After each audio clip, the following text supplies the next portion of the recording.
मधु ने एक झोपड़पट्टी में बच्चे को जन्म दिया। उसके पास उसका बॉयफ्रेंड राज भी मौजूद था। राज, अब मेरे अंदर की ममता जाग चुकी है। कल मेरी शादी है, पर रात में तुम मुझसे मिलने आओगे ना मेरे बच्चे को लेकर? कमाल है। अरे अगर मैं तुम्हारे ससुराल आया तो वो लोग मुझे मार मार कर भरता बना देंगे।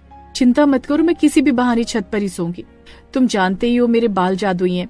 मैं अपने बाल लंबे कर दूंगी, जिसमें लटक कर तुम ऊपर आ जाना। अगले दिन मधु की शादी हो गई। ससुराल पहुंचते ही सासू माँ, गांव की सभी औरतें एक एक करके मेरा पल्लू हटाकर मुझे देखेंगी। इससे अच्छा होगा कि मैं एक साथ पल्लू हटा दूं और सारे लोग एक साथ देख ले। बहू, ये सब पुरानी परंपराएं हमारे बूढ़े बुजुर्ग बना कर गए हैं और हमें उसे निभाना होगा। सासू माँ, जो रस्म घंटों में हो रही है वो मिनटों में हो जाएगी। वैसे भी शादी में मैं भी थक गई हूँ, आप लोग भी थक गए होंगे। अरे ठीक है माँ, मुझे लगता है मधु कुछ ज्यादा ही थक गई है। जैसा वो कह रही है वैसा ही कर लेते हैं। थोड़ी ही देर बाद गांव की सभी औरतें स्वेटर पहनकर आ गई और कांप भी रही थीं क्योंकि ठंड बहुत थी। वो जैसे ही घर में आकर बैठी, वैसे ही मधु सबके लिए चाय नाश्ता बनाकर लाई। सबने चाय पीना शुरू किया। वैसे ही उसने अपना घूंघट खुद ही उठा दिया और बोली, आप सबने मेरा मुखड़ा देख लिया। जिसे मैं पसंद आई वो मुझे गिफ्ट दे सकता है, जिसे नहीं आई वो नहीं भी देगा तो भी चलेगा। रोहन बेटा, तुम्हारी बीवी तो बहुत तेज है, ये तुम्हें जल्दी ही सुधार देगी। हमें तो बहू बहुत पसंद है।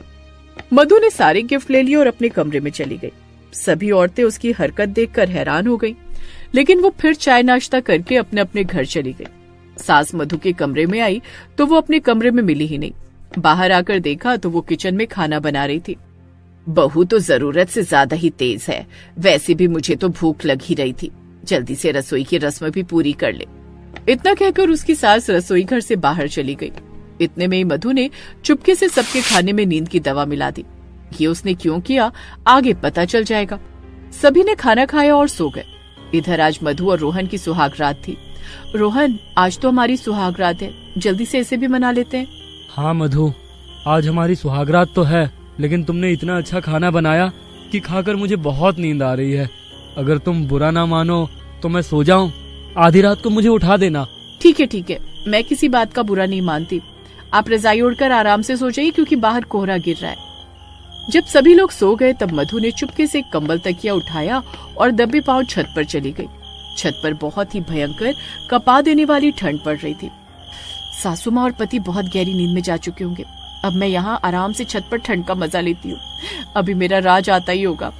मधु छत पर खड़ी होकर अपने प्रेमी का इंतजार करने लगी। काफी वक्त बीत गया, पर 1 घंटे बाद उसका प्रेमी राज बच्चे को लेकर आया। तुरंत मधु ने अपने बाल बहुत ज्यादा लंबे कर लिए, जिसके सहारे राज छत पर आ गया। राज के छत पर आते ही उसने उसे गले से लगा लिया और उसके बाद अपने बच्चे को गोद में ले लिया। राज, किसी ने सच कहा है, ये प्यार का सफर बहुत कठिन होता है। मैं अपने बच्चे का चेहरा देखने के लिए तड़प रही थी और तुमने आने में इतनी देर कर दी।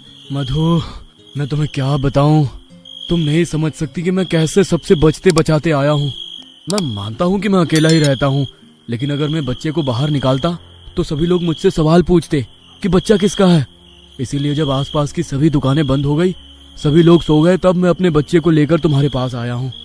हमारे प्यार की निशानी देख रही हो, कितनी खूबसूरत लग रही है इस चांदनी रात में। यहाँ ज्यादा देर खड़े मत रहो, चलो अपने बच्चे को कंबल के नीचे सुला देते हैं, वरना उसे ठंड लग जाएगी। देख रहे हो कितनी ठंड पड़ रही है। अरे बच्चे की फिक्र मत करो, मुझे तुमसे ज्यादा अपने बच्चे की फिक्र है। इसे मैं अपने जैकेट के अंदर रख कर लाया हूँ। खैर, छत पर ही मधु ने बिस्तर बिछाया। उसके बाद कंबल के अंदर अपने प्रेमी राज और अपने बच्चे के साथ ही सो गई। लेकिन सुबह 4 बजते ही उसने अपने बच्चे और राज को सीढ़ी के सहारे बाहर भगा दिया और वो वहीं छत पर ही लेटी रही।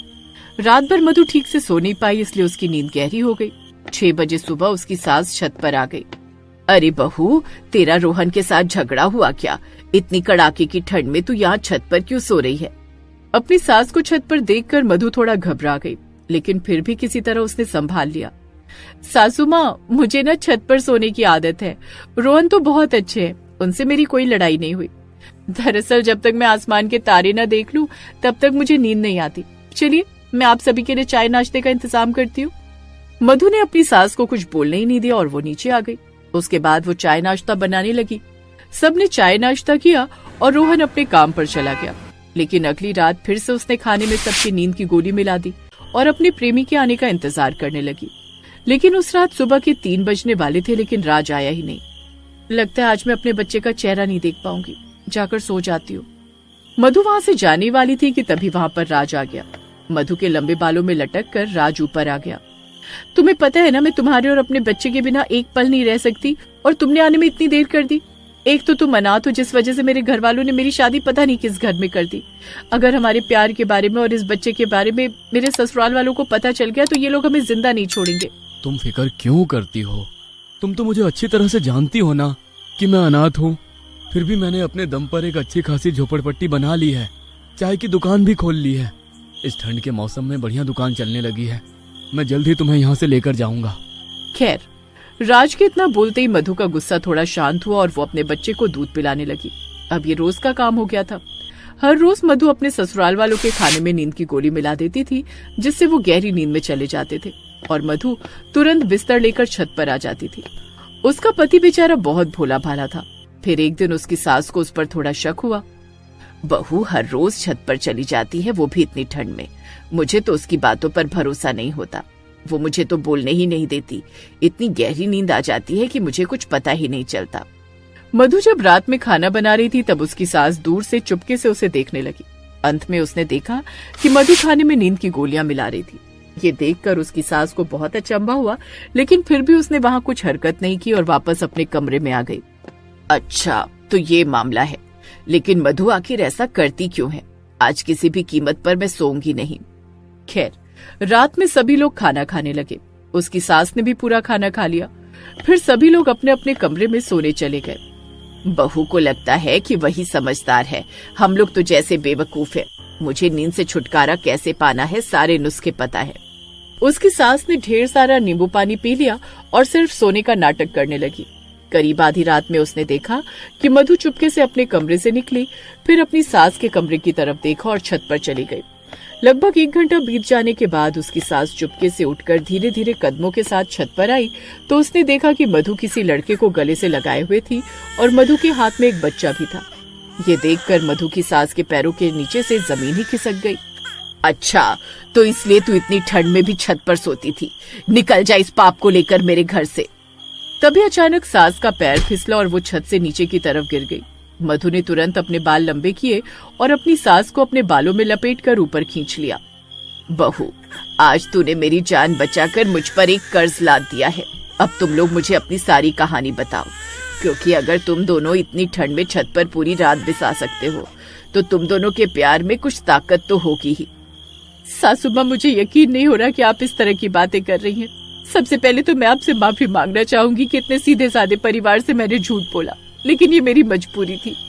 मैं राज से प्यार करती थी, पर ये अनाथ लड़का है जिस वजह से मेरे घर वाले इससे मेरी शादी नहीं कर रहे थे और जबरदस्ती मेरी शादी आपके अमीर बेटे के साथ कर दी। ये हमारा बेटा है, प्यार की निशानी। अब आप ही बताइए मैं क्या करती? एक माँ अपने बेटे से अलग कैसे रह सकती है? मुझे पता है आप हमें घर से निकाल देंगी, फिर मेरे मायके वाले भी अपने घर में नहीं रखेंगे। हमारी जिंदगी बर्बाद हो जाएगी। आपको जो सजा देनी है दे सकती हो। तुम आजकल की लड़कियां भी ना प्यार तो कर लेती हो, लेकिन डरती बहुत हो। अगर ऐसा कुछ था तो तुम्हें मुझे बताना चाहिए था एक बार। मैंने भी तुम्हारे ससुर जी से लव मैरिज ही की थी, साथ जीने मरने की कस्में खाई थी, लेकिन वो पहले ही निकल लिए। इसलिए मैं प्यार को समझती हूँ।